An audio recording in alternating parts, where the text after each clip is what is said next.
तुझे 4 दिन की भूखल तिवैया उठवा गईले झूरा, उठवा गईले झूरा। थर थर कांपेला बदनिया उठवा गईले झूरा। 4 बजे बोलेली चुचुइया भइले भोर भिनुसार, भइले भोर भिनुसार। उठी सामी दुहिन गैया भइले अरख के बेर, भइले अरख के बेर।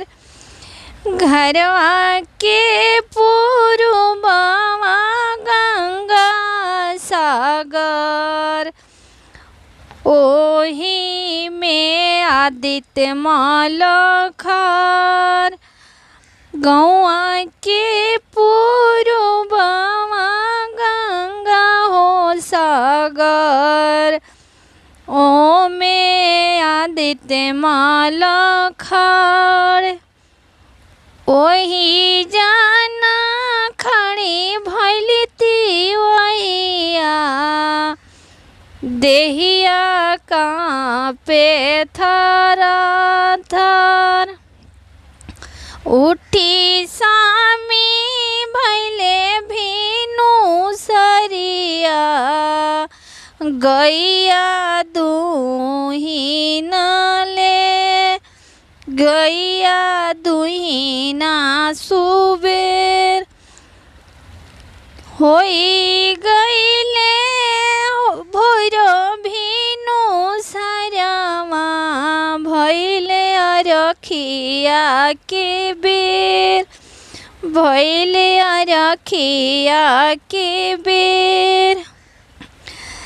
4 दिन की भूखल तिवैया भइली जल बीचे खाड़, भइली जल बीचे खाड़।